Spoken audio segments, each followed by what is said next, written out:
me to record. Recording in progress. So whatever. The other thing I need to do is to get the live transcript going. Enable auto transcription. Now, just in case, well, this is, it was, Andrzej, you don't mind my mentioning that it was at your request that we installed this transcription. Andrzej is the only non-native English speaker in the group, so you know, transcripts on. You should be able to see the transcript if you. But I can't see it. Who can see this transcript? No, there's a message. I can see it. It's coming up on mine. It should be possible. You should be able to enable it or disable it as you wish. At the bottom, Andrzej, you'll see on the toolbar, you see with live transcript. You have participants, chat, share screen, record, and then live transcript should be on there. Yeah. Okay, we are await. Click on that and show subtitles. Meanwhile, whilst Andrzej is getting to grips with the live transcript, sounds almost like an alligator or a crocodile. We need a whiteboard. Now, you've all probably still got the same link. I've just put the link into the chat box. Alan, if you click that link, you should be able to see everything that's going on. Now, I'm probably the only one who's going to be writing on the whiteboard, but you can create a login by signing, you know, there's these 3 bars in the top left-hand corner. And if you click those 3 bars, it will give you the option of creating a login. You have to put an email. When you've done all of that, you should refresh the page. Another thing about the page is that it's infinitely scrollable. So you can go in and out, zoom in and out. It's very intuitive. There is a sort of button on the side to do that. But if you just, like it's on a smartphone, you know, spread your fingers or not. Sorry, my mother is in this room and she's thinking of writing a check, and I don't want her to write one. I got enough. You gave me enough money this morning.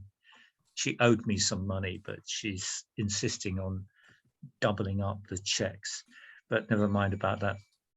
Right. So the whiteboard has the slides from the last session. Yeah, I thought we would just have a recap of that. I put them up just now.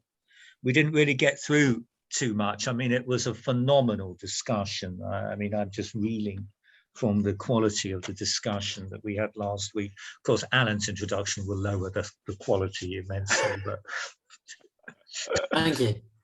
I have a slightly sarcastic sense of humor. It's not personal, you understand. I want to just quickly go through it and make a quick summary of what it was all about. It all starts with this seminal statement of Nietzsche. It's in the Zarathustra book, but also clearly stated in The Gay Silence: God is dead. God remains dead, and we have killed him. How shall we comfort ourselves, the murderers of all murderers? What was holiest and mightiest of all that the world has yet owned has bled to death under our knives. Who will wipe this blood off us? What water is there for us to clean ourselves? What festivals of atonement, what sacred games shall we have to invent? Is not the greatness of this deed too great for us?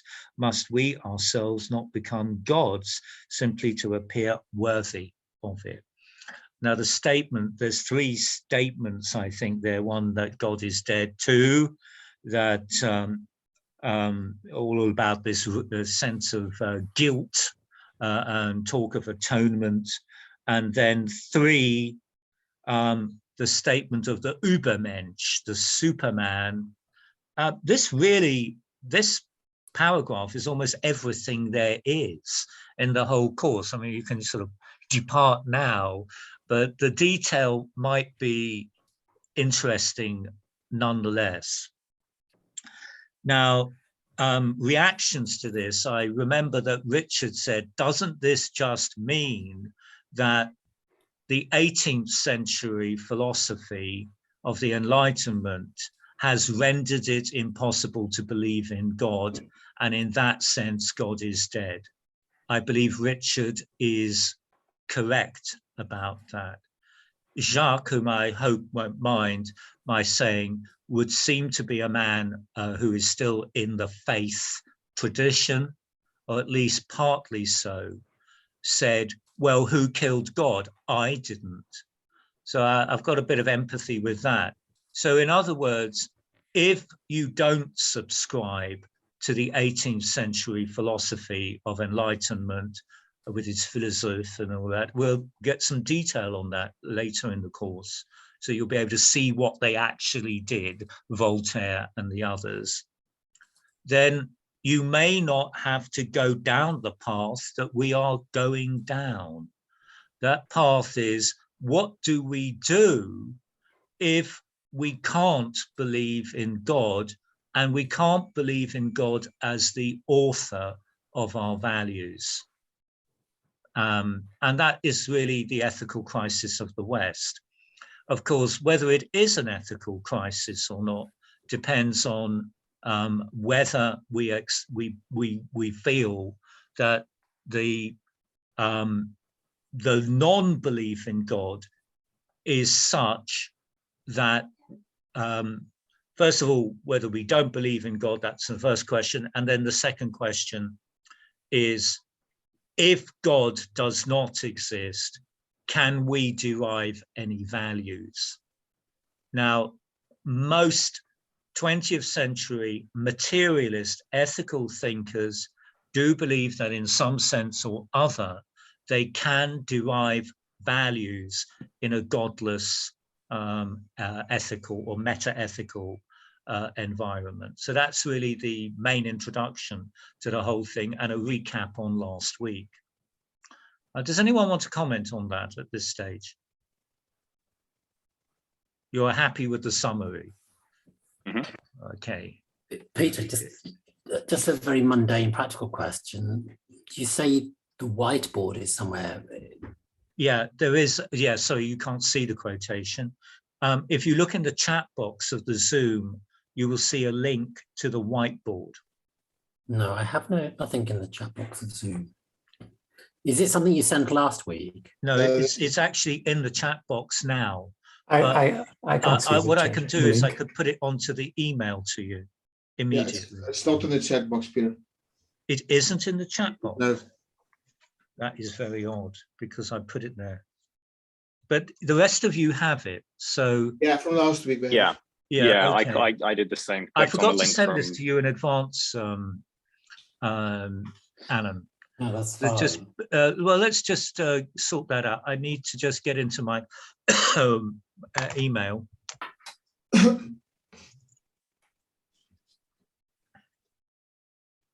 And I hope quickly I can just put the Zoom link in there. Just a second. Yeah, we work by looking at a slide and then it's open house.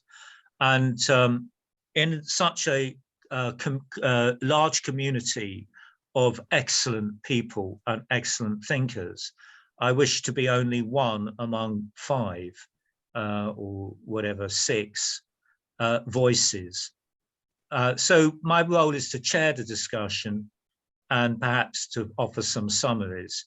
I will offer my own opinions, but as only one opinion amongst all of you. I am just opening my web page, my email, and that's open now. So hopefully, Alan, I've still got your most recent email. Hello, Alan. Yes. And I'm just going to put it, paste the link in there.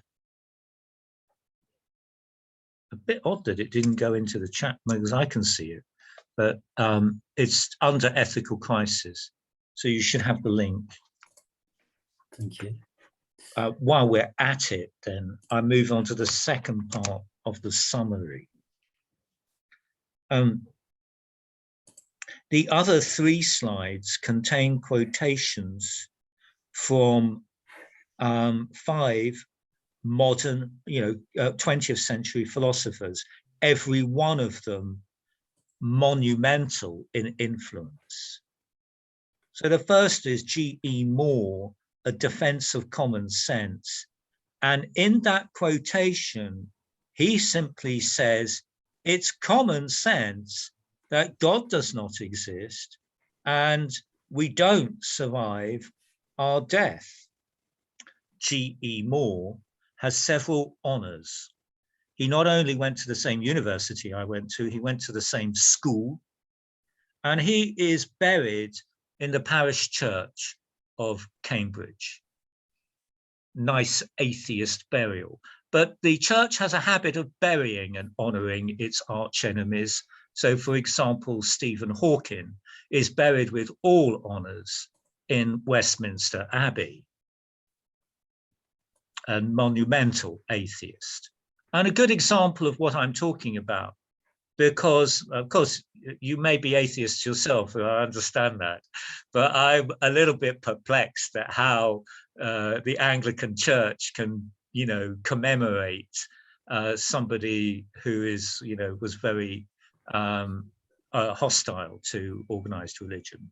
Hasn't that been a history of the Christian Church anyway, assimilating the inconvenient, like pagan winter festivals and such like? No, I think this is a bit different. And I appreciate your reaction. Of course, I have my own emotions as well. So, one of 5, but it can spill over a little bit. In other words, I see an out-and-out contradiction, and he is a good example of the milieu, the academic milieu in which we are operating.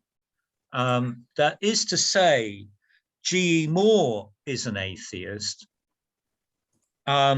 So I observed a slight, let's say, hypocrisy or contradiction in granting him those honors. Jean-Paul Sartre is an atheist, atheistic existentialism of which I am a representative, etc. Bertrand Russell is an atheist. H.A. Ayer is an atheist. They're all atheists with strong sympathy with materialism and clearly realists. Of course, I say Sartre would be the most complicated one on that one. And Simon Blackman, there is no mysterious normative order in which we are plugged. A recent professor of philosophy of Cambridge University is also a card-carrying atheist materialist. Now, against these 5 examples, plus maybe Stephen Hawking's, is it Hawkins or Hawking? I always get this wrong. Hawking. Anyway. Hawking, that's what I mean. Yeah. What academic philosophers or voices do you know who would subscribe to the alternative point of view? And let's say who aren't actually archbishops or the like. Do you see what I mean? Where I'm getting at? It's quite a monumental commitment on behalf of academia, and we've got, 5 or 6 exemplars. I'm going to say it's going to be hard. There's going to be a lot more of this as the course proceeds. So it seems as though the academic world has set itself against organized religion, one, but also even against the vague idea of religion. Now, I'll ask you to mull that. I've just got to do something for 30 seconds, and I'll come straight back. Alan, how's your German coming along? I would say quite mixed. I mean, I think for many things, it's sort of okay. Verbal communication, written is somewhat more difficult. Yeah. More challenging to get the the grammar and the structure of written communication spot on, but I think a lot of Germans struggle with that, to be honest. And interestingly, I do pick up, even hearing sometimes people, native speakers who make some mistakes also with cases and such like, I think. Mm-hmm. But it certainly is a challenge, and I think it's going to be a lifelong project, really. Yeah. My mum's German, but no, my mum's German, but she didn't raise us bilingual, so I'm teaching myself now. Okay, yeah. Well, I use it as a stick to beat her. I'm like, it would have been so much easier. we have a 4.5-year-old son who is bilingual, and sometimes he gets frustrated with having to speak English with his dad, but it's such a gift for him. I only speak English with him, and his mother only speaks German, so he can stand his own in both languages for his age, which is great, I think. And he's interested. He also has an interest generally in languages. So. Yeah, that's good. And I think if you're raised bilingual, you can probably pick up a third language a lot quicker and easier as well. I mean, it certainly seems to be anecdotally what I hear, but me too. Yeah. We were listening to some Finnish earlier, which is interesting. That's another challenging language. Finnish, distant cousin of Hungarian. Yeah. Finno-Ugric. What's the most difficult language, Peter? You said Hungarian's the third most difficult for English speakers. Japanese and Chinese are still harder for an English person to learn. My wife's a native Mandarin speaker. She's from Taiwan. And it's an incredibly complicated language. When we got married, she was like, "So you're going to make a speech in Mandarin?" And I was like, "I'll do my best." And then I gave up very quickly. I was on a hiding to nothing there. All right, gentlemen, we'll go back to the ethical crisis. So the 2 points have been, the main point has been made that the academics have killed off God, whatever you might think about it. And it's a question of let's see what they did with the issue and whether they've left things happier or not. So this is a quotation from Language, Truth and Logic by Alfred H.A. Ayer. And I'll read it to you, and then it's open house for commentary. If now I say stealing money is wrong, I produce a sentence which has no factual meaning. That is, expresses no proposition which can be either true or false. It is as if I had written stealing money, ! Where the shape and thickness of the exclamation marks show by a suitable convention that a special sort of moral disapproval is the feeling which is being expressed. Sorry, typo there. It is clear that there is nothing said here which can be true or false. Another man may disagree with me about the wrongness of stealing in the sense that he may not have the same feelings about stealing as I have, and he may quarrel with me on account of my moral sentiments, but he cannot, strictly speaking, contradict me.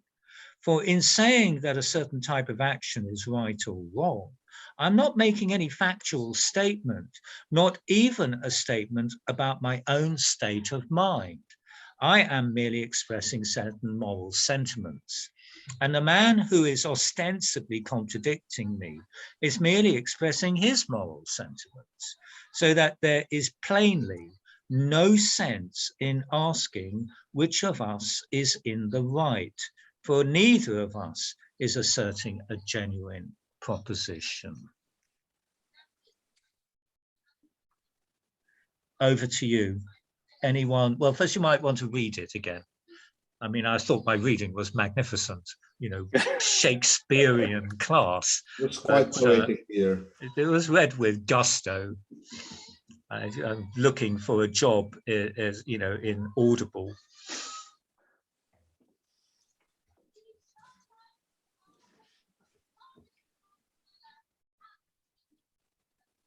So what do you think, gentlemen?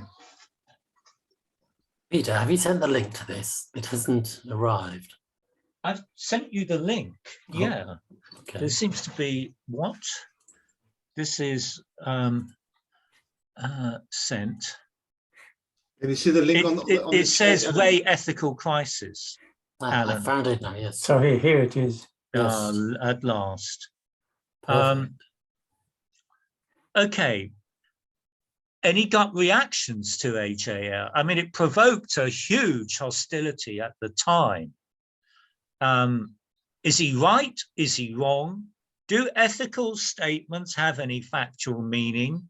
And is he right about stealing, which is that it's just an expression of emotion, a special kind of moral disapproval? I'm not sure he's justified in adding the word moral there, since what does it mean factually? Small contract, never mind. Get the knives out. Where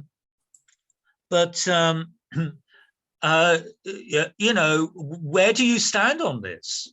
What are your feelings when you read a passage like this, in which he's saying that, if I say stealing is wrong, I've not made a meaningful statement. I've just grunted or farted, if you like. Now, one of you must say something now. I insist. It's difficult. It's difficult to argue with.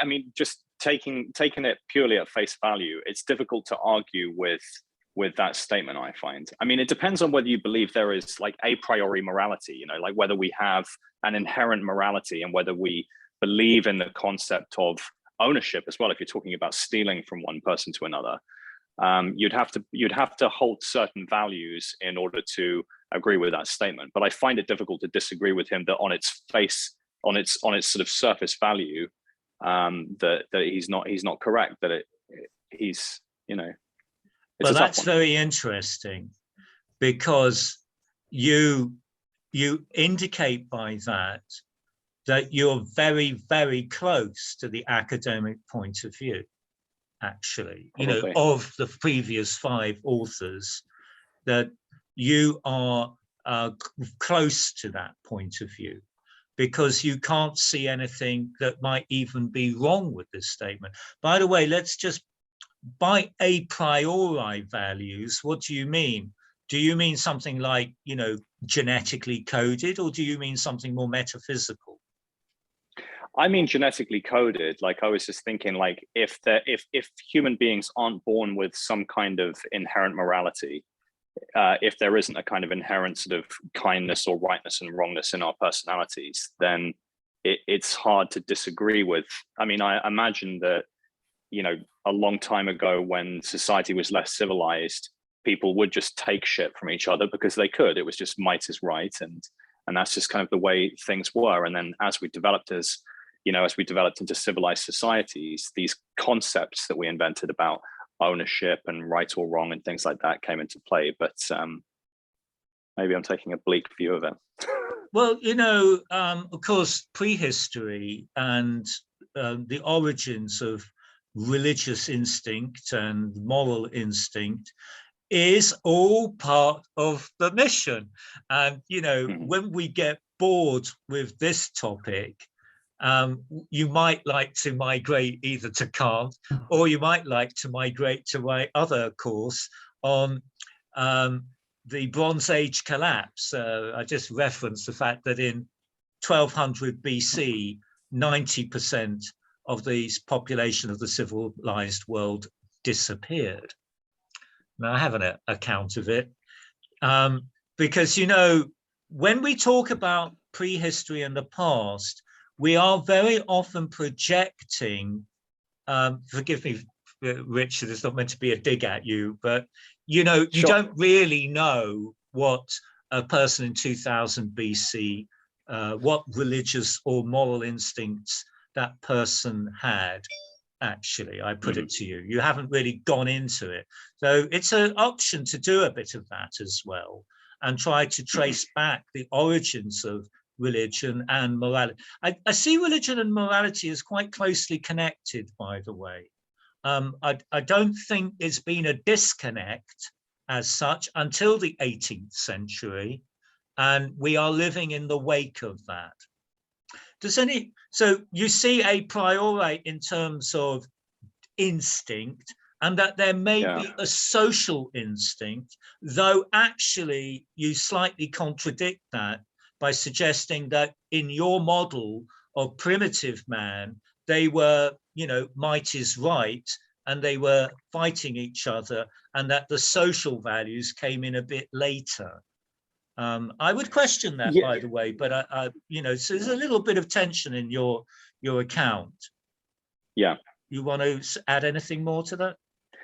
No, I was just thinking, like, I mean, if you go, I was thinking more about like when before we formed societies, when we were like hunter-gatherers, and whether there was just a kind of instinct to just take what you wanted from other people. I mean, I really don't know. Like, I don't have a firm opinion about this, because I'm sort of struggling myself to think through all the different implications of it. I of course have to put in the really alternative meaning of a priori here.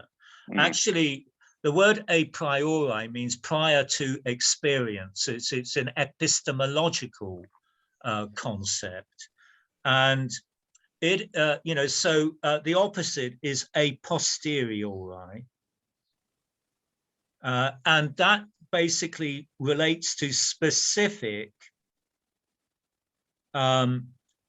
empirical experience, experience implied through the five senses.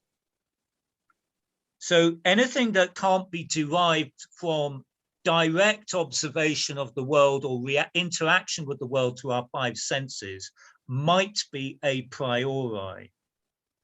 Now, generally, so do instincts become a priori? And the answer is no, I don't think they even can qualify as such, because an instinct is an instinct. It's an automatic behavioral response, whereas the term a priori refers to a conscious theory of where your knowledge comes from. So I have an instinctive urge to love people, which I do, by the way, absolutely. I have an instinctive urge to protect weak people, by the way, and I've done that against bullies in the past. So I'm crippled by this thing because it prevents me from getting along in the evil world. But never mind about that. That's just a personal anecdote. But I don't think an instinct can qualify as an a priori because it hasn't become knowledge. And when you strip it out and you say, look, well, I've just got this urge, and somebody comes along and says, I can give you a pill to take it away so that you can be as evil as Dorian Gray or, Mr. Hyde, because those are literary versions of that idea. Then you say, okay, give me the pill. And now you've eradicated your instinct on the basis of your knowledge that you don't really have a moral purpose. I don't know if this has made any sense. Makes sense. Yeah, okay. I mean, just to mull. And then on the other hand, a priori meaning not derived from direct experience, then the main area in which you're going to get a priori knowledge is just from meanings. And you would say that there is a convention among English speakers to use certain words like the word a priori in a certain way. And therefore you can have knowledge of meanings which is not derived from a specific experience. This, of course, does not cause a problem for positivism or scientific rationalism, materialism or atheism, because the meanings are conventional and learned through social interaction, theoretically, of course. I say theoretically because that can be questioned as well. Everything can be questioned. But Kant introduced the idea of a synthetic a priori, by which he means knowledge that can't be derived from experience or direct experience, yet is knowledge, not just knowledge of meanings, but substantial knowledge of truths.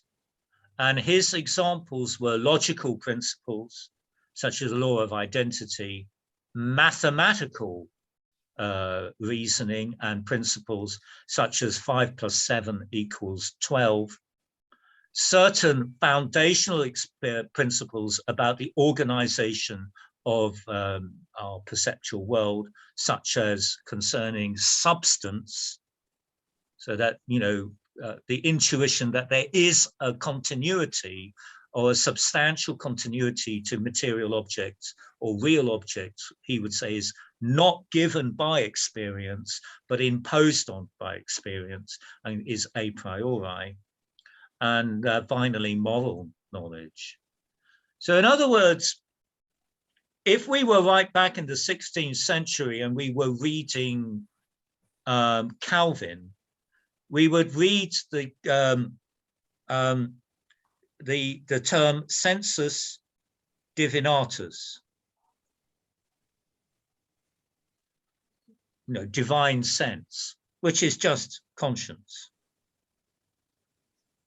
So the alternative view of this would be that we are equipped with a non-material power of the mind called conscience, reason, or the sensus divinatus, which enables us to know moral truths. Which of course would mean that we aren't the material entities that the modern philosophers seem to think we are. There really is an alternative point of view to Richard's view. Any further comments on Aya or anything that I popped up there? I'm not surprised what you say about Calvin. I mean, I think it fits very much with my feelings about how he likes to blame the individual for their misdemeanors, whatever they may be, that we have in some way transgressed some inner wisdom that we have in us, as opposed to a more modern view, which is that many of these things are learned, negotiated, assimilated, accepted, or rejected. So I think what we're seeing is as an evolution of thought is what you've described, and less of a reliance on a kind of a Greek tragedy type solution with God appearing and being in some way responsible for what transpires, but much more an individual responsibility and accountability. I've got to say, by the way, Greek tragedy is another thing on the menu if you wanted. That's very interesting what you say, Alan. I'm not going to play devil's advocate because I'm actually religious by instinct. I've always been religious by instinct. Now, that doesn't mean that I like Calvin taken on as a whole any more than you do. But it does mean that I wouldn't reject an idea in Calvin. I mean, I'm just quoting that, for example, simply because it's in Calvin. So I wasn't either accepting or rejecting. I was merely observing. Yes, exactly. Reacting to it. So. Yeah, no. As I say, we're all going to make our own opinions up anyway. What am I trying to do? Okay, I'm one voice, but I'm also trying to set the frame here. Yeah, it's just possible that you could still believe that you have a conscience, and that you might call that the sensus divinatus. I think there is another issue here, though, which could be very intriguing strand of thought, is where has this hostility to organized religion come from? So in other words, many of us shudder when they hear the word Calvin. We don't want to go there anymore. Am I right in that? I mean, are you leaving aside the centuries of abuse by organized religion? Well, I'm opening it up for a commentary. I'm not for or against it, you understand, or rather, I do understand that people have sickened with the problems that the church has had, which can consist of all sorts of abuses. And going back centuries, no, that's nothing new in it. We're talking of going back thousands of years to popes in Italy living with prostitutes and all sorts of things. Yeah, 11th century AD, for a century, the Vatican was a brothel. Yeah, actually. It's been going on. The church has always been trying to reform itself, by the way. They keep trying to create a new monastic order, a greater sense of purity, and then it sort of collapses again. Now, on the other hand, that doesn't necessarily mean that I don't have a conscience. It just means that the people who proclaim themselves as the defenders of that idea don't always seem to, live up to the highest ethical standards. So, the philosophy is one thing, or the claim is one thing. It doesn't necessarily. I think this is also in the anti-Christian. We have an extreme wing of this movement, which is represented by Dawkins, which is very hostile to Christianity and usually picks on all the abuses and all the exemplars of religious wars and everything as proof, if you like, of the bankruptcy of all these ideas. Now, I would reject that as on a logical ground. Even if for 100 exemplars of prelates, 99 were hypocrites, it wouldn't necessarily mean that the idea was false. I think that's a really important point, Peter, and I think that's one of the important, to me personally, one of the important points about religion as opposed to organized religion or religious beliefs and values, as opposed to the organization itself, the business, if you like, of delivering that product to society. And I think there is a substantial difference between that business that delivers religion and the principles of what religion, the messages that it gives us and what it brings to society. Somebody else wanted to say something? Andras? Let's just say I agree with Alan. Yeah, I think we're all probably on that page. I think that's where we've come. I will say that there is a very, very interesting historical question here about the evolution of our moral feelings, which is, I'll just simply say that I think we've rejected as a culture certain ideas about sin. And if the organized churches are still wedded to those ideas, and some of them would seem to be, then that might account for our certain, certain hostile feelings. I don't know if anybody wants to comment on that. I think we're sick of it, actually. We're sick of being told off and, that we're evil people and we'll rot in hell and things like that. Now, I don't know if anyone wants to comment on that. Yes, I would like to say, not commenting, just asking questions. So we use terms that are so general, and we may talk hours about one single term, for example, religion or the church. And and you ask questions, several questions in your introductory speech. And you need explanation for some of them. The questions. Well, what would you like me to explain at this point? Yes, I just would like to introduce a term, or maybe talking about it if you think it can be important as a tool to explain different phenomena in the history. Today's phenomena and phenomena that happened 2,000 years ago, maybe more. And this term is the human nature. do you think, I've also asked a question, do you think the evolution of moral attitudes or behavior can be explained by the so-called human nature as a you want product me of to the answer this evolution? question, or are you throwing it open to the panel?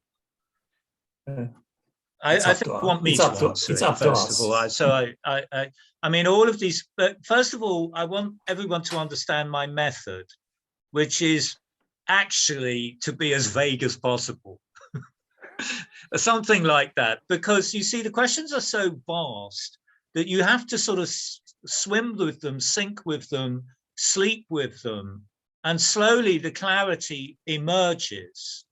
I believe I have great clarity on these topics, but I hesitate to try to impose that on anybody. So you have to also accept that you've got to struggle your own, answers. And of course, as a matter of fact, the research strands in this have already just become enormous. We've got the whole of history and prehistory now before us, because we don't actually, as a group, have a consensus about what happened in those things. Now, on your question of human nature, is there an underlying human nature? I don't know. In fact, I think there isn't, or I'm inclined to think that human nature has evolved, and I've even written some books about it that nobody reads, but never mind about that. It called the history of Western consciousness, and I have subdivided the way human beings think into 3 epochs. The third is the one we're going into and haven't reached. And the first period I call primitive materialism, which lasted up until approximately the 5th century BC. And from 5th century BC unto the contemporary period, we are in something that I call Ionian consciousness. I think we will enter Kantian consciousness eventually, which is my 3rd stage. And that's my theory. So actually, I don't think people in 1000 BC thought anything like us. They didn't have a distinction between appearance and reality. They just thought that what they see is real, but they also weren't that able to distinguish dream from reality either.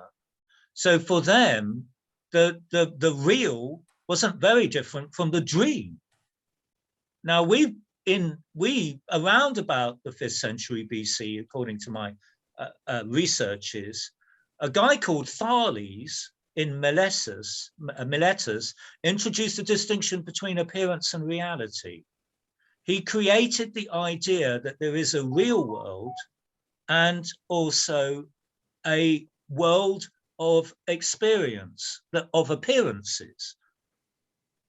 And we are still living in the wake of that, in my opinion. So I don't see that human nature is necessarily that permanent.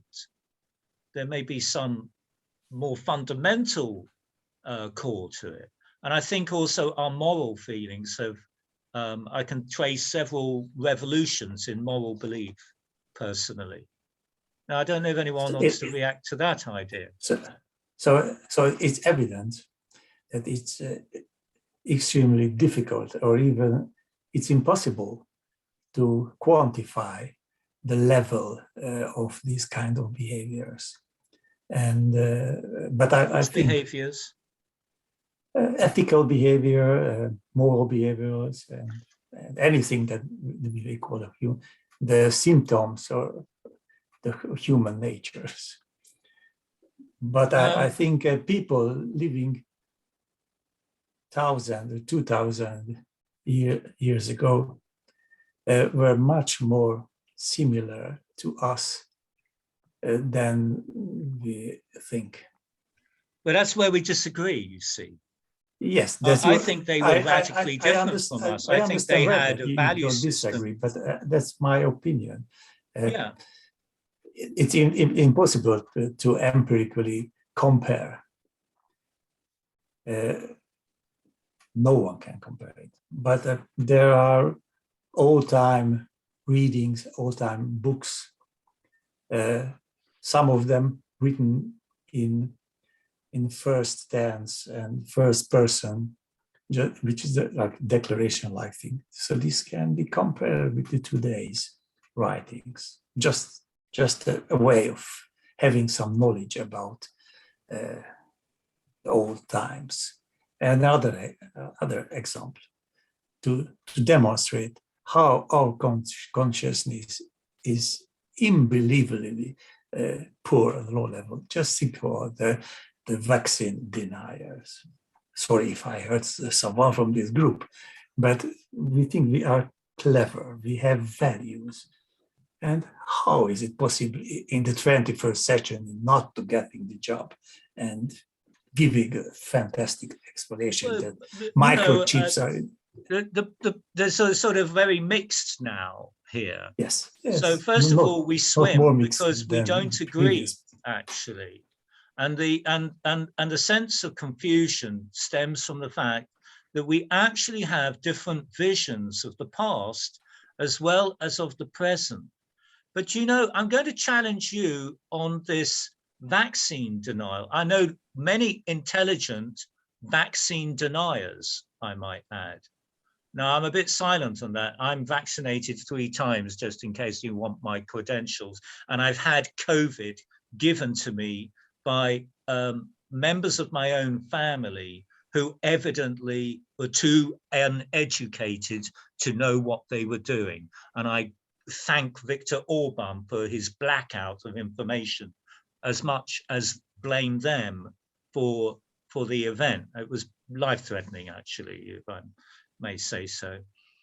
So I'm with you on the vaccine, but you are referencing a universal value and you don't know where it's coming from.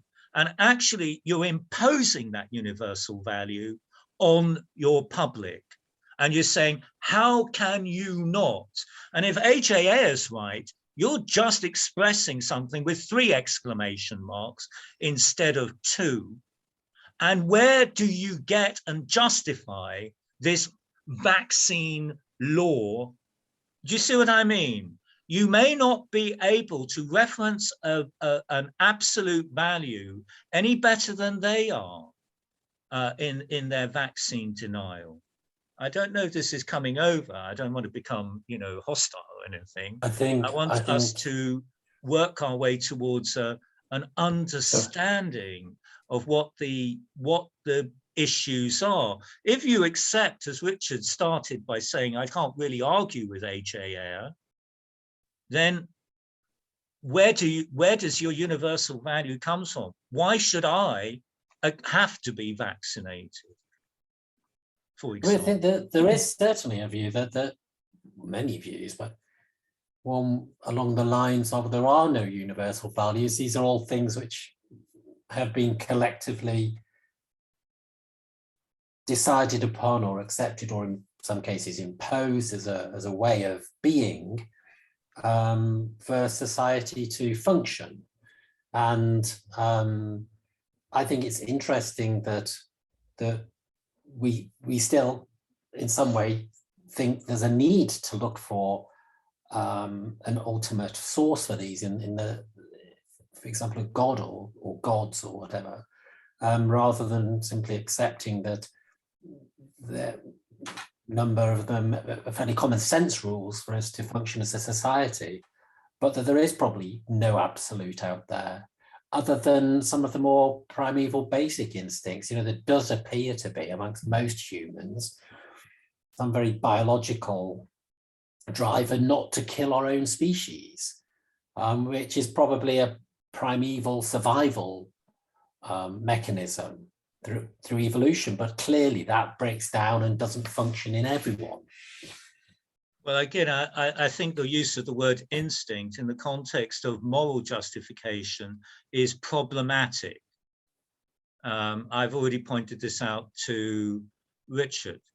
Yes, and possibly I'm not accepting that. I mean, you come back by all means, but I think that's the point. Is I'm saying that I think we cast a moral net over things, and we try to explain things in fairly grand moral terms, but I think some things are fairly basic, instinctual, or instinctive.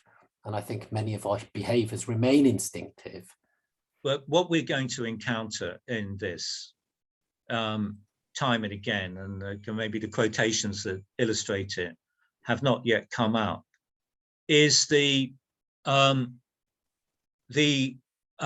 moral outsider or the arch villain.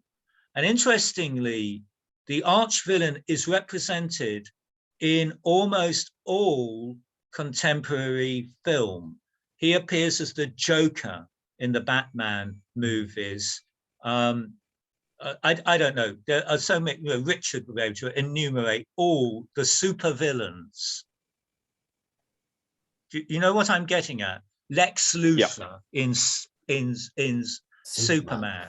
The drama is a constellation of a superhero who, incidentally, is Hercules in the archetype. He was an invention of the 4th century BC by I've forgotten the name of the author of Rhodes, who created the ethical superhero. And our archetype of the superhero is modeled on the Greek archetype of Hercules, I believe. I just throw that in as a, spanner in the works. Peter, yeah. Sorry. So go ahead. It's an extremely important topic we have reached now. Maybe my example was not really good. But what would you say, let's say after the Second World War, when you work on the concentration camps or some similar position of tragedies, would you ask, what's the origin of not killing people? Where this value comes from, not killing the others? Yes, I would ask where it comes from. Would. But I don't want to get confused here. I don't agree with H.A. one iota. I'm very much opposed to this writing. What is intriguing for me is that I think at least two people in our panel, Jacques hasn't even said a word all day, but he's waiting, I think. Right, but when you're ready. I believe that I have a conscience. And when I see the concentration camps and I'm appalled, I believe that my conscience speaks directly to me of what is a sickening, and for want of a better word, fact that this is wrong.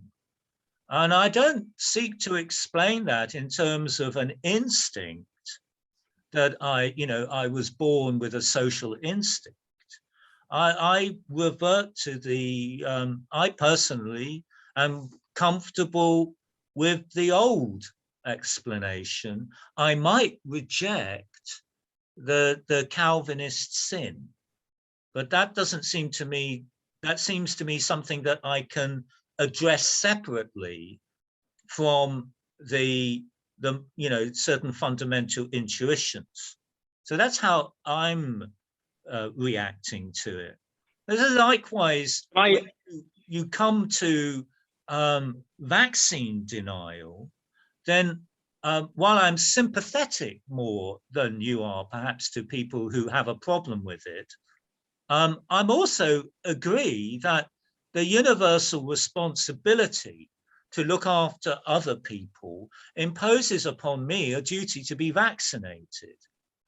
And I also think that under certain circumstances, that might justify me in coercing other people to be vaccinated, which is now becoming the next step in the debate. As you'll see, Austria, the European Union head has just said, now is the time that we have to make people get vaccinated. He just said it today because of the issue. I kind of really struggle, I think, with this idea that there is some sort of wider moral imperative. And I would take an example from a couple of weeks ago, we had the COP26 discussions around what to do about man-made climate change, which by all the best projections are going to cause many more deaths than COVID has so far done, and certainly much greater displacement of populations and so forth. And yet we see no moral imperative really, from individuals or indeed many nations to do anything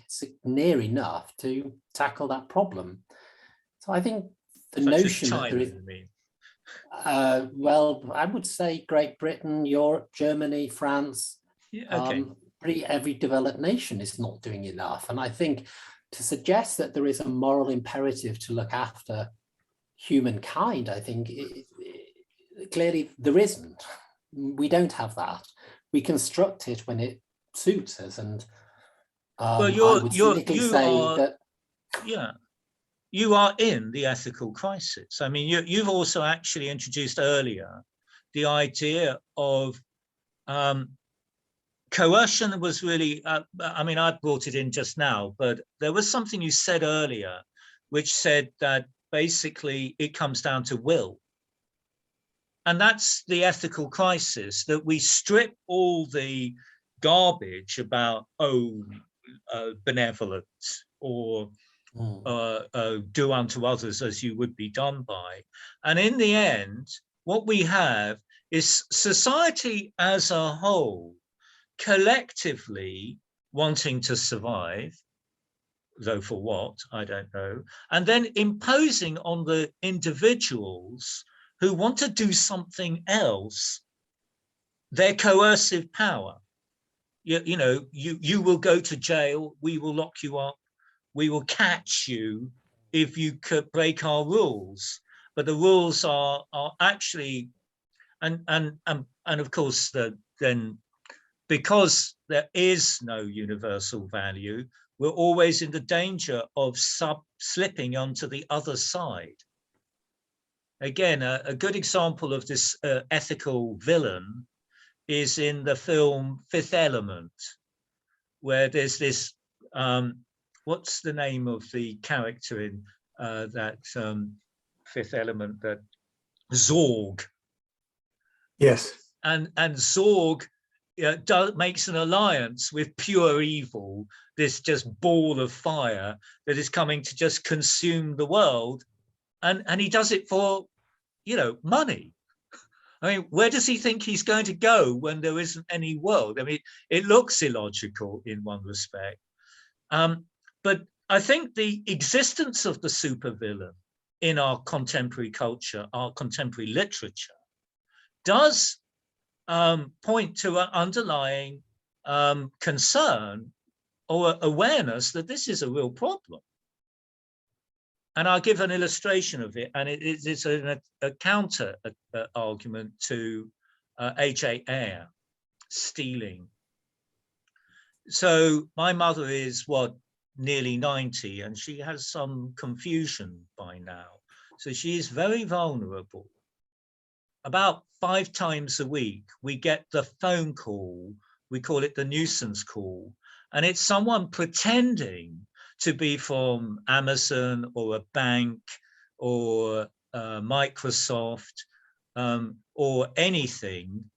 And what the intention is to exploit my mother and get her to write a check or give her bank details so that they will raid her account. So it is an attempted theft. I consider it to be a heinous crime. And of course, I sometimes sing Amazing Grace at them. I fight back and things like that. And I say, I'm really sorry that you feel that you have to do that, you know, but other times I say, you're going to rot in hell. I don't know whether they're going to rot in hell, you understand, but I think they deserve to get, you know, as good as they get. They do put the phone down on me. 8 behave in the same way. No, I can't treat the attitude of those, and they have departed because they have said in their rationalization of their behavior that actually there are no values and that I alone am important because I am important to myself. I therefore am permitted to do anything. And this little old lady is she has some money, by the way. I don't know if they can smell it down their telephones, but she has got some money, you know. It's worth pursuing it. And she's insufficiently confused for them to be slavering at the mouth. You know, when she picks the phone up, I can see them dribbling. You know, not literally. Sorry, it's my mother. She can hear me, but she's not so confused that she doesn't understand. But we're in a good relation about this type of thing. And I'm really appalled by it, but I can't explain it on H.A. Ayer's terminology. Yeah, H.A. Ayer offers me nothing, I've got to say. I just wanted to clarify my reaction to the H.A. statement, because I don't agree with this on any level. I just find it really hard in a logical way to dispute what he's saying. But I have an instinctual aversion to this kind of thinking. But I think actually there may be some overlap between instinct and morality, you see, because there's some self-preservation involved in it as well. The idea of doing unto others as you wish to be done by is there's a slight, not selfishness within it, but there's a self-interest baked into it, isn't there? Because if you treat other people the way you want to be treated, you're hopefully going to create a kind of fairer society in which someone won't come to someone won't just try and steal what you have. I think that there may be, no, carry on. No, I accept all of that, and of course, the energy that is in the debate, because this happened in my Boolean algebra thing, because I have another course running, and I flagged up the Turing prediction that we're all going to be, you know, the machine will be built, expecting a kind of neutral atmosphere, and found that my ex-pupil, who's now a senior doctor, was ardently in defense of it, and I got sucked into the duologue by it, and I have to try to be both, if I can, both the chairman of the discussion, the guide in some ways. So yes, I think H.A. Ayer presents a challenge, and it's attractive in a way, because where do the values come from? And if you can't answer that question, if you don't have an answer to where they come from, then surely he's in some sense right. And then you're left in the moral problem or the paradox, but that you still have these very strong instincts, that there's something very wrong about the kind of behavior that I described just now, in terms of this just randomly phoning up elderly people and trying to strip them of their money, their dignity, their security, and everything, so that you will have the money. It's a lot worse. So it's a lot worse over here, by the way, because in the States they have no rules against. I mean, I get like 10, 15 calls a day of this kind of nature. It's insane. Yeah, and I would genuinely sympathize. Try singing Amazing Grace at them. The only problem with that is that they have my address and I don't have theirs. Mm-hmm. And that's the problem I have now, that being stripped of the rules and conventions that might have protected me in a civilized society, they have departed from civilization as we know it. They may take it even further. And I also sometimes point out that they're going to be murdered by their bosses, who may very well be the Russian and Ukrainian mafia. Peter. Yeah. So you often ask where the morals come from. What's the origin of morality?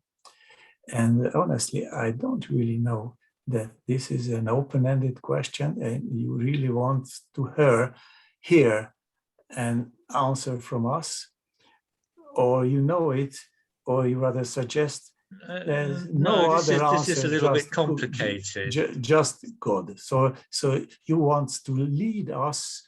You push us towards realizing no real answer on this earth, and that evolution don't really matters, only God. That's the answer. Is that your message for us, or I misunderstand? No, I don't know what my own message is, because you must understand that I think I've made this quite clear, that I have two hats here, not one. In the one hat, I am a chairman of a discussion, and there is a kind of impartial, there's an intention to be impartial, meaning that if any one of you can come up with a solution to this paradox, and it persuades me, then I'm open to be persuaded by that solution.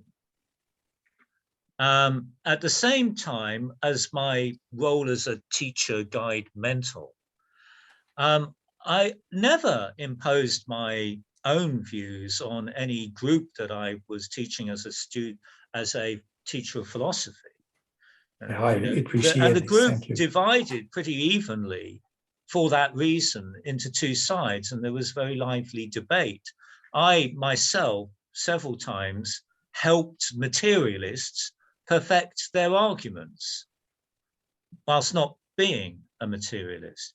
So, but as a teacher then, I set the problem and you work on it, and I might guide you. Now, so for example, in that sense, is the use of a priori and the use of instinct here advancing your cause or a cause? Are they being used correctly? I think I can comment on that, but it's still only a voice. Mm-hmm. That's two persons, but there is a third person. And obviously, I have actually passed through this myself. And I have come to the conclusion, yes, that there must be a God. That doesn't mean that I think that any organized religion has a privileged access to God. But so in my third hat, I have an advocacy of a solution. And, you might or might not come to my view. Quite potentially, you might become supervillains. Actually, one potential direction in which this could go is suicide. So now, I don't know, I'm wanting any of you to commit suicide, because of course, from my point of view, that would be a disaster. But there is a logical path from the ideas that we're considering to a sense of total futility, which could lead some people to a kind of philosophical despair or even madness. The outcome from this in terms of your lives is overwhelming, but they are your lives and they are your opinions. So, okay, I believe in God. Yes. What is God? Ask me next week. But that doesn't mean to say that I'm trying to evangelize anybody here. No, I haven't got that. That isn't my purpose. I have a quick question, Peter. You mentioned that in the book that you had written, or the theories that you had developed, that you felt that there was a real transition in human consciousness around the 5th century BC. Yes.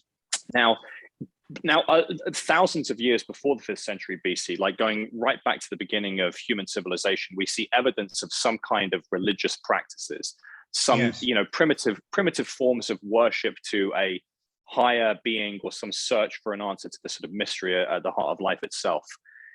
Isn't it possible that within that there is some kernel of instinctual morality, like some kind of instinctual understanding of the preciousness and mystery of life that we've always been looking for, and that all religion is essentially just an articulation of that search? Well, I think there are two questions in the question. Because I think one, you're quizzing me about what I think was a fundamental transition in the way we structure our approach to reality, which I think did occur around about the 5th century BC. Now, I didn't know this before I started researching, so it really came to me, if I may say so, as a as a discovery. Okay. The second thing is whether you think there is some underlying core of morality or religious instinct. I think there is. Now, I'm again, having thrown so many ideas out in this, I hesitate to offer even more, since until now, we've been just trying to work out our attitude to AJR, which I don't know we've completely cracked. And I'm having trouble uploading the Dostoyevsky. It just doesn't want to, get onto the page for some reason. I don't know why. I'll try again whilst I'm waiting for this image upload failed to try again, because I think we need to put the parallel here now, see the alternative. It's fascinating that we get through about one slide an evening as well, but that's obviously a good thing.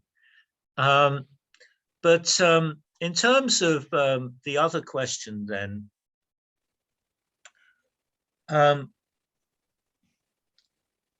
you see, the continuity of life is something that I think human beings grasp as sacred. But it's not me alone that has observed that there's been a vast increase of egoism over the last 5 centuries. Just the sense of being an important individual, and this has permeated all part of our society. We think a lot about ourselves. We're absolutely obsessed with our bank accounts, our love life, this and that.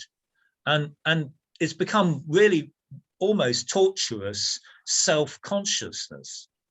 And, there's literature that deals with that tortuous self-consciousness as well and illustrates it.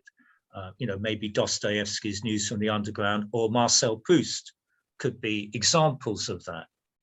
So I don't think, if we go back in time, that yes, you do get these, you got Julius Caesar, I'm the greatest general upon the earth, blah, blah, blah. But somehow there was a sense of not being quite the thing. So in other words, you identified more with the body politic, the city state, with the tribe, the continuity of that. And of course, the ancient people did have a primitive belief in immortality. They all believed in it. So you die in battle, you gain great glory, and you go to the ancestors, the halls of the ancestors, and you're nurtured by the festivals, which bring you back onto the earth at the period of February is the time when the dead walk. You have periods when it's thought that the dead come up out of the ground. And part of this primitive materialism is actually the belief that the soul is a material thing. It's separated from the body. If you look at Egyptian beliefs about the soul, it's very much a separable material part of it. So, in actual fact, it could be permanently annihilated as well. And hence you get the idea of judgment. So, without being able to, it's a large sheet of paper, this topic, but I feel that we've actually become rather neurotic about ourselves. And I don't think that in the ancient world, people were quite so neurotic. It's a little bit when Solon is reported by Herodotus as asking, who are the happiest people? And he proceeds to name several dead people.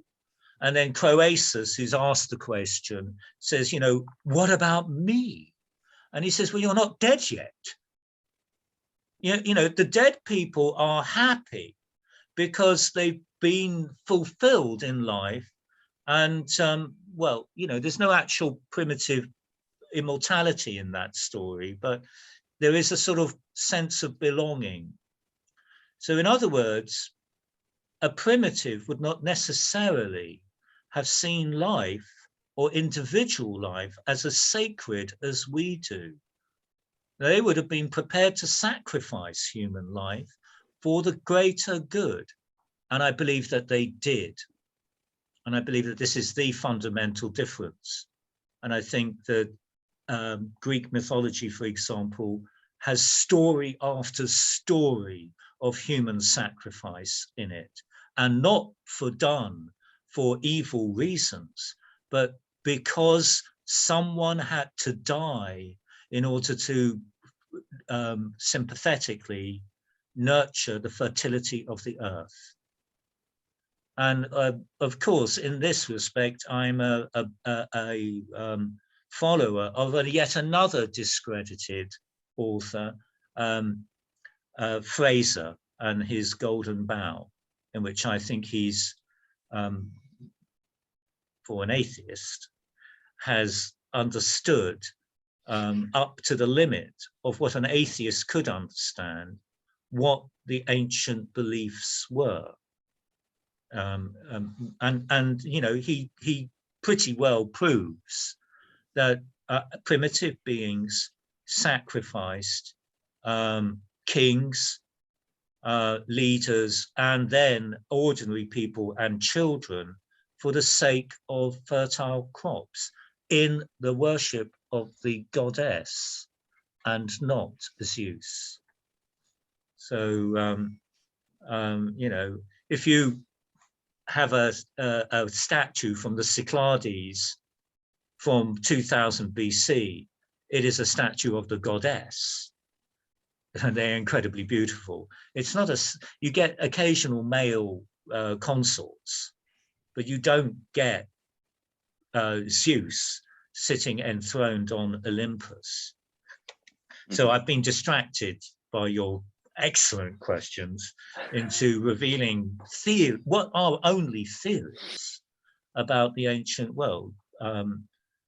So I think religiously we have an instinct to worship, and that actually if we call it an instinct, because I've slipped into your language here, but there is a kind of something which is a moral intuition that places the center of value outside ourselves, actually.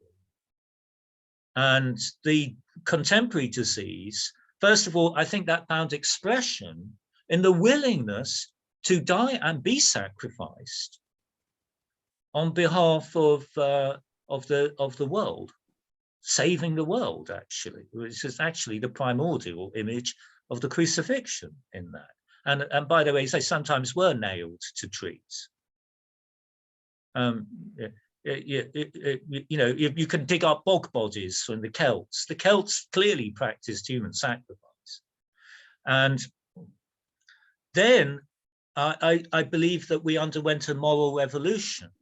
We rejected human sacrifice, and I believe that there was a huge conflict over that, because it was a way of thinking that was unimaginable to reject at the time by half the community. And I'm clearly answering questions that I'd like to be, you know, investigations rather than me spouting from a box. But since you asked, these are my thoughts.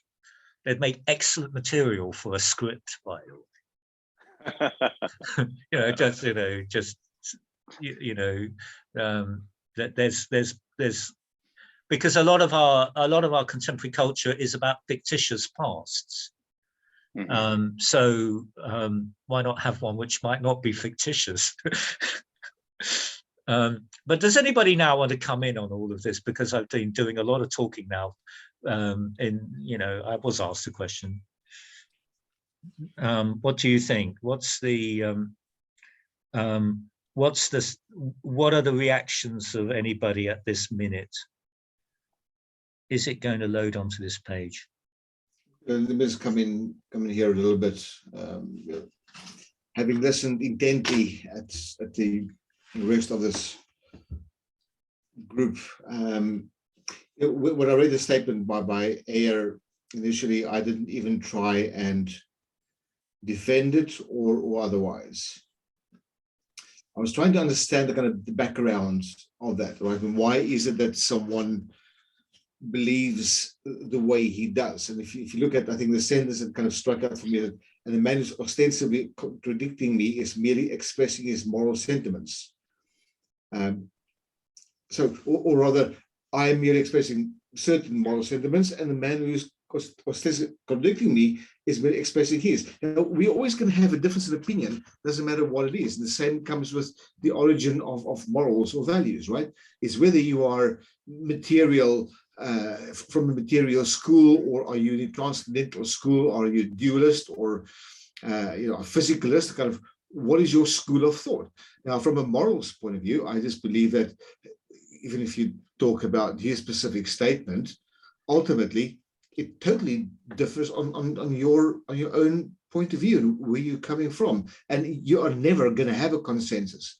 You're never going to have a consensus when it comes to vaccine. You're not going to have a consensus whether is God there or not. The academics will say God is not there because you can't prove it, right? And the materialistic part of it says, well, that part cannot exist. Now, the Hindus and anyone else believes, well, actually, this one comes first. The materialism doesn't exist. So it's a very, very complex, but we will not get consensus on this. And he proves the point that he says that he's giving his opinion, and everyone who's contradicting him is giving his opinion. So this is going to be a loop that's not going to close. Well, what you're advocating or arguing for is a kind of superordinate subjectivism mixed with relativism as well, which sort of negates the whole debate about whether morality is objective or subjective. Because you're saying quite rightly, actually, that no two people are ever going to agree about all the values. They're never going to, on the vaccine, for example. And there is a certain... But the point in the case is stealing. Some people will agree with it and say, well, it's redistribution of wealth. It's not stealing. I'm just hungry, so I'm going to take that food from your food stall. I'm going to fill myself because I'm entitled to that. But this is a rationalization of activity, which begs the question of sincerity. So in other words, stealing is a relative matter, as you rightly say. There's now two conversations on this topic going on as well. So, for example, if I'm born into a society that makes me poor, that I end up just working as a slave, I may have a moral right to fight against it, to rebel against it. And I certainly think that's right. Now, that could take the form of stealing from a rich man. But of course, there are other kinds of forms of stealing. And there is also the form of a poor man stealing from a poor man. And there are forms of rich people stealing from poor people.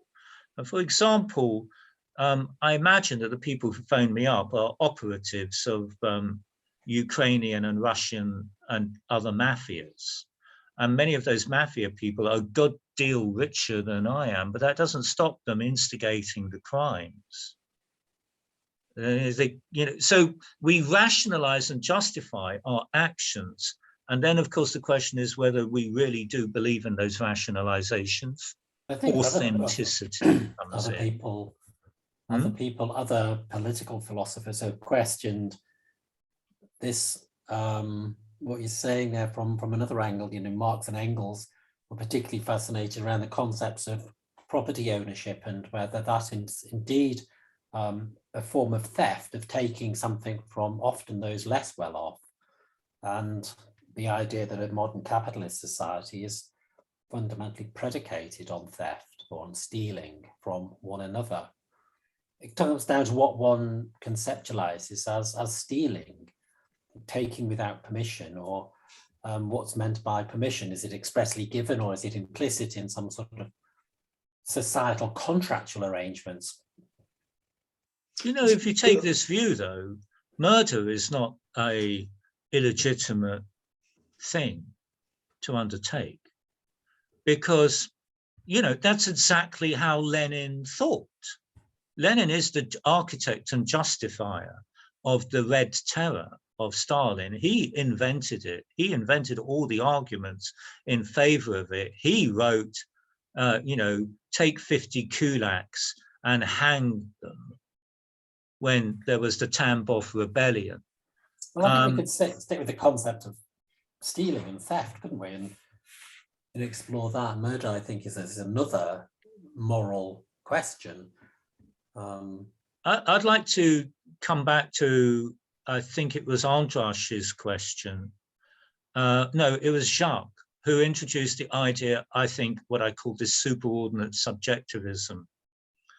So if I wanted to explain what is this argument about, I would call it moral reality all about, then I would say that without reference to a moral reality, we are always reduced to might is right. And all our ethical talk is so much gloss or window dressing, and actually a form of bullying to justify our position of power.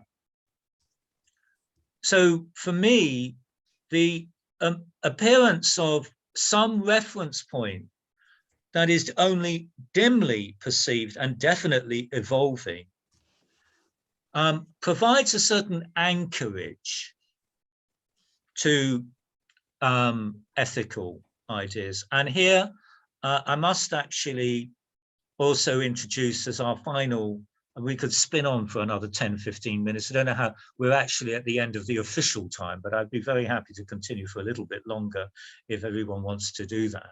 We also have to discuss when the next episode will be. But briefly, the quotation I was trying to load is actually from Dostoyevsky's Brother Karamazov, where the character Ivan is reported with this statement about immortality. I now know why it's not uploading. It's actually an image of the file, and it's too large for the image upload for the page. But we do have an alternative source of this idea from Sartre, and it's actually Sartre who first attributes the belief to Dostoevsky. In Dostoevsky's novel, it's only a character who introduces it, called Ivan Karamazov. So Dostoevsky once wrote, "If God did not exist, everything would be permitted." And that for existentialism is the starting point. Wow. Everything is indeed permitted if God does not exist. And man is in consequence forlorn, for he cannot find anything to depend upon either within or without himself. Now, this is not really the same quotation. So I want to give a bit of the quotation, if I may just read it out, and I will properly copy it up for next time, because I think you need to see this. It's a character called Miusov speaking, who is a scientific rationalist. But he's reporting the views of Ivan. Ivan declared that there was no law of nature that man should love mankind, contrary to some of the ideas about instincts that we do, and that if there had been any love on earth hitherto, it was not owing to a natural law, but simply because men have believed in immortality. Ivan added in parentheses that the whole natural law lies in that faith, and that if you were to destroy in mankind the belief in immortality, not only love, but every living force maintaining the life of the world would at once be dried up. Moreover, nothing would then be immoral. Everything would be lawful, even cannibalism. Now, of course, I don't know where we've been raising the question about God. To have immortality thrown in is certainly upping the level, the stakes. Though, as a matter of fact, that quotation from G.E. Moore explicitly denied it. in the common sense philosophy. So, you know, it's there, it's on the table. Sartre makes it the starting point for his atheistic existentialism. God is indeed dead and everything is permitted. So where do we get any values from? Sartre is certainly concerned about that problem, I might add. And he doesn't want people to go off raping people and eating people. Some people do eat people, by the way, just as I mention it. So, you know, that's the other, that's the counter. And that's, I think, where the reference point comes in. If you're going to look at it from a, let's say, medieval point of view, then when you take an action, you reference it to your future life. Now, would those people be phoning me up if they believed that they were immortal? I'm not sure that they would, or maybe the number of phone calls would go down. You know, and of course, again, you know, another theme of mine is Shakespeare. And, you know, you can't get through any play of Shakespeare without Shakespeare's belief in immortality. You know, all the heroes of the play reference themselves to the afterlife. Now, I've done, again, a bit more talking. I mean, it's been a monstrously big conversation. Shall we give everybody a chance to say something at the end? Would anyone like to start? Reactions to the episode, final thoughts, ongoing thoughts? Richard, no, yeah, having listened for most of the evening, it was kind of on purpose because I'm trying to kind of conceptualize my own mind around the topic, right? On the one hand, you know, I fell into the trap last time to kind of vigorously defend the statement, right? And based on my own belief. But then if you remove your own self from the statement, you think, where's it coming from? You try to analyze what is Ayer's point of view on this, you know, or what is Sartre's point of view on this. The fact of the matter is, you know, everyone takes something from the beginning, you know, whether it's Lenin, that it's Stalin, that it's, you know, they all they take materialism as a subject, and they will explain this evolution of this concept to justify what it is they are doing. Now, possibly the church is doing the very same. Now, if we come to the subject of where are our morals and and is this moral correct? Is it right to steal or not to steal?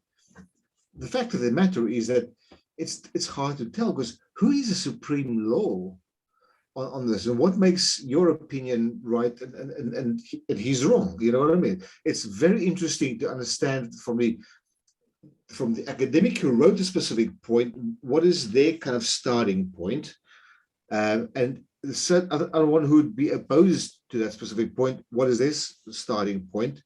And somehow we need to kind of come to a harmony in the middle and find where do these two ends meet, right? I'm not sure if we will find out where these two ends meet, but it's fascinating for me to kind of see the different opinions. And clearly these opinions come from a very specific academic belief in the origin of everything.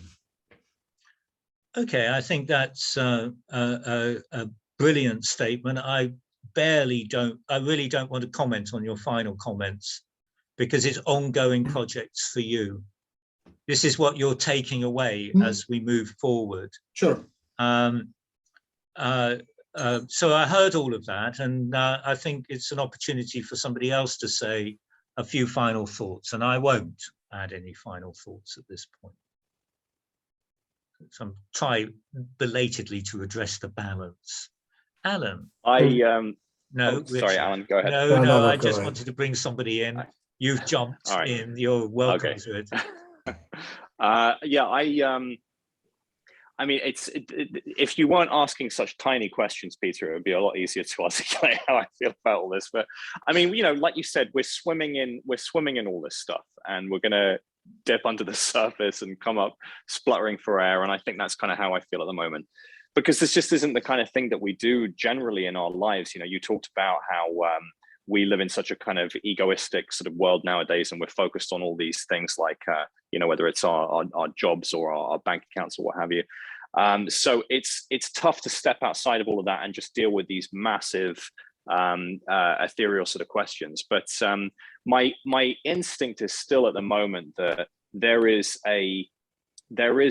I feel that there is something fundamentally moral about people. Like, I just, you know, you bring up Shakespeare, and I think one of the reasons that Shakespeare endures so much as a writer is because of the power of those stories. They hit us on some kind of gut level. It's not a rational thing when we are engaged in a great story and when we are empathizing with those characters. There's something profound underneath it all. So I would say that I now reject Aya's statement and look forward to the next session.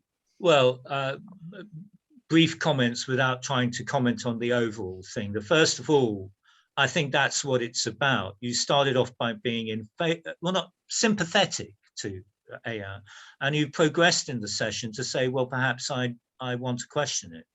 I think that is what it is to be in this group, isn't it? You know, fine. And then there's all of the other things that you're working on. And each one of us working a little bit on a theory now of where ethics comes from. Something else I wanted to mention, but it slipped my mind, I'm sorry. Maybe if I read the transcript afterwards, it will come back to me and I'll send you a note.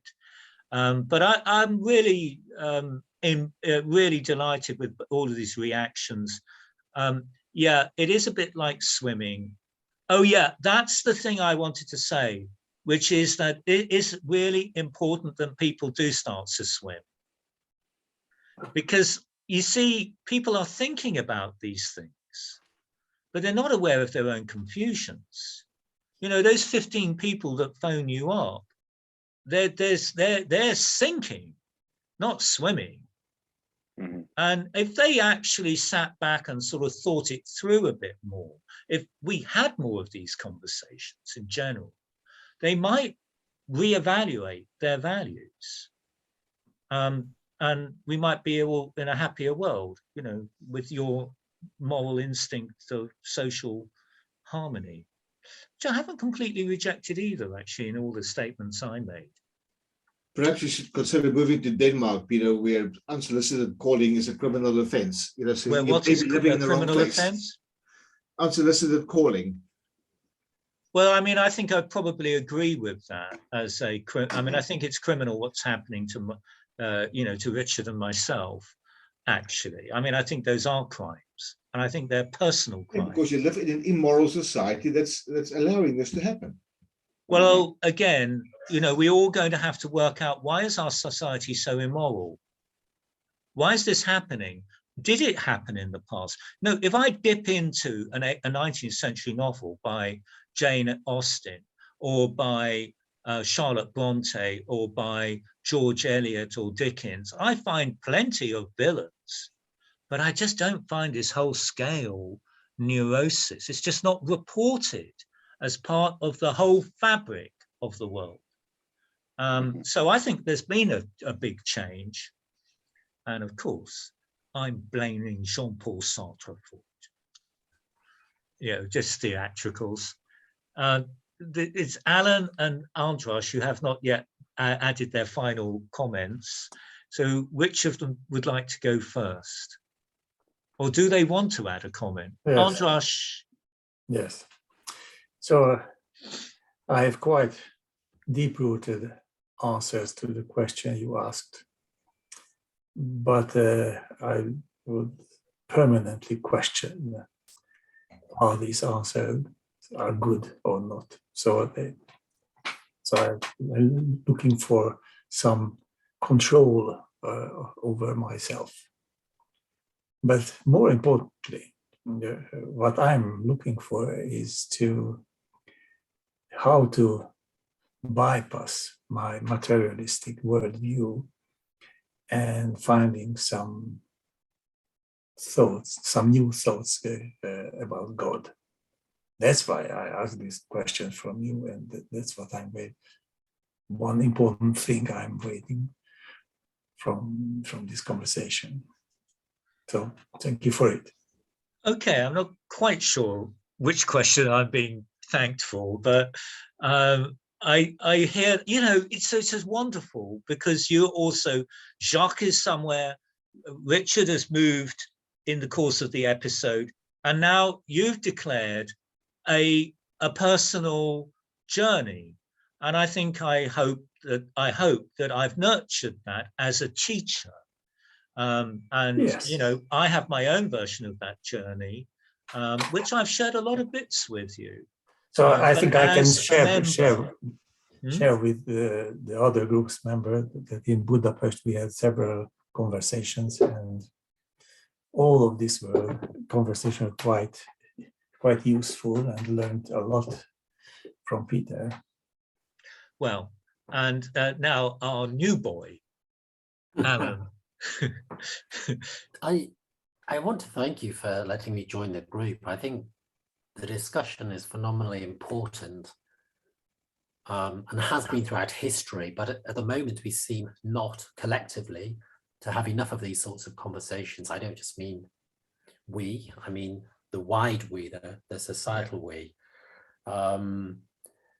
Whether it's a discussion about climate change or vaccination or almost anything, I think we really need to get back to some of the fundamental principles of the core of our belief and our ethics around the sort of world, the society we want to live in. And it's been opening my eyes and my mind this evening, listening to the discussion. I'd like to thank you for that. Well, it's most kind of you. And once again, I think that the aim of the discussion is to have a discussion, and then each individual goes and chips away at it. And my feeling is that the consensus in the group is far greater than the dividing things. So, no, sometimes it comes down to what words you use. You know, I might be quite comfortable using God and sensus divinatus, but in the end, maybe that's not too far away from where every other person is, only they just don't use those words for those ideas. And I might not quite mean what something else might mean by those words. So when it comes down to it, we share a passionate concern about ethics. And that, I think, is the consensus. What we don't quite know is where we get it from. And that's where each of us is working on our individual solution. But of course, one of the great things about that is a passionate concern for ethics is already a drawing together in terms of, you know, agreement. I mean, our world is very fundamentally fragmented, but if 5 people get together and they have a concern about how we ought to live, they're probably going to reach a greater overlap and be, you know, wiser about each other's point of view than 15 people picking the phone up and trying to swindle your mother of her money, because they're not in a group, they're not in a consensus. Anyway, I'm waffling again. So I think I close the discussion, and it's a question now of, we have to work out when the next episode is, because usually it's going to be every fortnight on a Wednesday at this time of 6:30. Now, if I look ahead, the next one is Wednesday the 15th. We're quite close to Christmas.